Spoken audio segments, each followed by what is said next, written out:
বিএনপির লোক আগে অনেক বেশি ভাইরাল ছিল চাঁদাবাজির জন্য। এখন তাদের তকমা হয়ে গেছে কি জানেন, চোর। পাথরের লোভটা সামলাইতে পারে না তারা কিভাবে বাংলাদেশ ব্যাংকের মতো একটা, সেখান থেকে তারা কি লুটপাট করবে সেটা তো এখনো আমরা বুঝতেছি না। মানে আপনাদের চোখে আপনাদের একটু লজ্জা থাকা উচিত, আপনারা নির্লজ্জহীন। কবে জানি কক্সবাজারের বালু উদ্ধার করে আল্লাহ করবে জানে। ভাই, করবে। এখন উদ্ধার করে কি হবে? তকমা যেটা লাগানোর যে সেটা তো বাংলাদেশের লেগেই মানুষ গেছে। চোর, এটা তো লাগাই ফেলছেন অলরেডি। আমরা এমন একটা দেশে বসবাস করি যে দেশে আসলে চোরের অভাব নাই। চাঁদাবাজ থেকে এখন শুনতেছি যে আমাদের টুরিস্ট প্লেসের সাদা পাথরে উধাও। যে প্লেসটা ছিল সাদা পাথর দিয়েই, মানে মানুষ যাইতেই সাদা পাথর দেখার জন্য।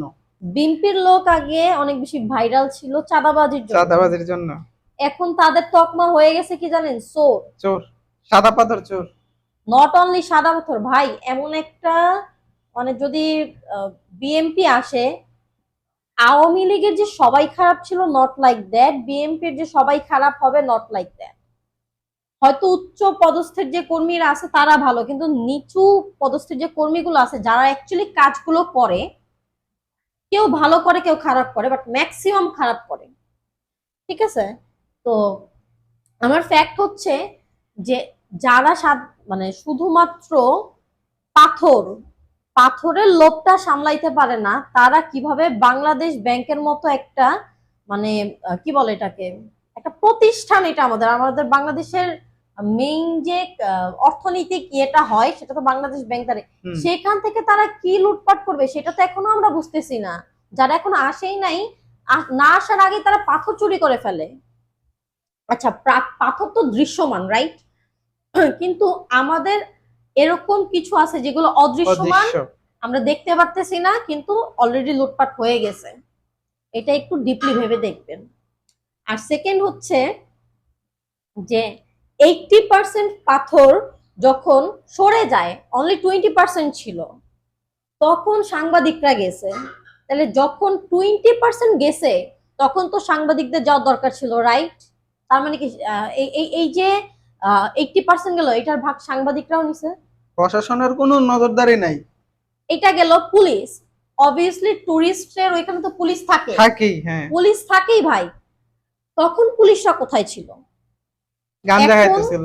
এখন হচ্ছে গিয়ে, মানে বলা হচ্ছে যে 20% পাথর আছে, এইটা বলার আগে মানে আপনাদের চোখে আপনাদের একটু লজ্জা থাকা উচিত, আপনারা নির্লজ্জহীন, বুঝছেন? আপনাদের কোনো লজ্জাই নেই ভাই। একটা টুরিস্ট প্লেস কিভাবে ধ্বংস করে দিতে পারে? এই টুরিস্ট প্লেস থেকে, মানে এই টুরিস্ট প্লেস গুলো দেখতেই কিন্তু আমাদের বাহিরের লোকেরা আসে। সাদা পাথর বলেন, কক্সবাজার বলেন, কুয়াকাটা বলেন, বান্দরবন বলেন, রাঙামাটি বলেন, দেন হচ্ছে সেন্ট মার্টিন বলেন, এগুলো কিন্তু হাইপ প্লেস আমাদের বাংলাদেশের, আর এগুলো নিয়ে কিন্তু আমরা গর্ব করি। কবে জানি কক্সবাজারের বালু উদ্ধার করে আল্লাহ করবে জানে। ভাই, করবে, সমস্যা নেই, এটাও করবে। আর এটা পাহাড়ি এলাকা হচ্ছে কোনটা আছে? রাঙ্গামাটি, তারপরে কি কি এলাকা জানি আছে, ওই দিকে থেকে পাহাড় সরাই লাগবে। বান্দরবন। ওদিকে থেকে পাহাড় সরাই লাগবে কবে জানি। মানে বিএনপি যা এটা করতেছে। আসলে আমাদের জন্য খুব শেমফুল। এখন অনেস্টলি যদি বলি, বাংলাদেশে এখন আর থাকতে ইচ্ছা করে না ভাই। নতুন প্রজন্ম যারা আছে তারা তো আরো থাকতে চাবেই না।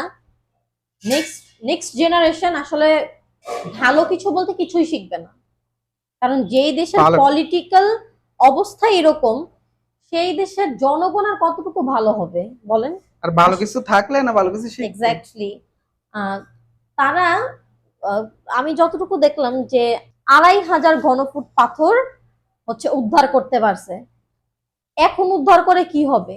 তকমা যেটা লাগানোর যে সেটা তো বাংলাদেশের লেগেই মানুষ গেছে। চোর, এটা তো লাগাই ফেলছেন অলরেডি। আপনার কি মনে হয় এগুলো হচ্ছে বাহিরের মানুষ দেখে না? কয়দিন আগে দেখলাম হচ্ছে নেপাল থেকে ওর, মানে বাহির থেকে একটা ছেলে আসছে, তার ফোনটা চুরি হয়ে গেছে। Japan Japan Japan, Japan. Japan থেকে একটা ছেলে আসছে, তার ফোনটা চুরি হয়ে গেছে, একজন টুরিস্টের ফোন চুরি করে ফেলছে।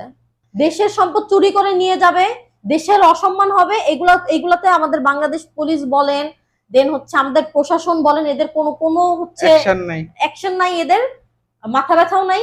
কিন্তু লায়লা মামুনকে নিয়ে তাদের মাথা ব্যথা আছে। আর ওরে কি শাস্তি দিছে? ওই বিএনপি নেতা ওইখান থেকে শুধু বরখাস্ত করে দিচ্ছে। আচ্ছা, বরখাস্ত করেছে, এটা কোনো কাহিনী হইলো আপনি বলেন? আর সাজা তো হওয়া উচিত যে সারা জীবন সাজা, নয়তো দেশের একটা ফাঁসি, সৌন্দর্যকে খুন নয়তো করছে। ফাঁসি।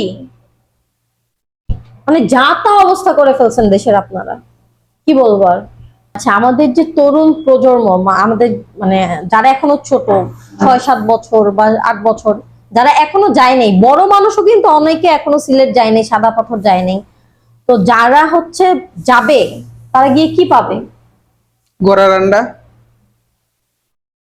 মানে কি যে বলবো, যেইটা আল্লাহ প্রদত্ত আসছে সেইটা এখন হাজার উদ্ধার করা হোক, আপনি যদি ওইভাবে সাজান, সেই সৌন্দর্যটা কি আর আসবে?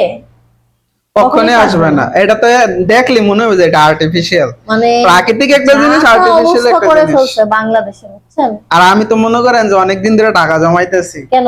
কক্সবাজারে যাওয়ার জন্য। এখন আমার টাকা জমতে জমতে মনে হয় না যে যাই আর কক্সবাজারে বালু পাবো বিছেরা। ভাই এই কাজ করেন না, আমার ভাইটা এখনো যায় নাই, ঘুরে নাই। ভাই বালু নিস না তোরা, পাথর নিস ভালো আচ্ছা, কথা। শুধু বালু বালু কেন, ওরা তো পানিও নিয়ে যেতে পারে। হইতে পারে। মানুষ তো যায় পানি দেখতে, পানিও নিয়ে যেতে পারে। আজব সব দেশে বাস করি।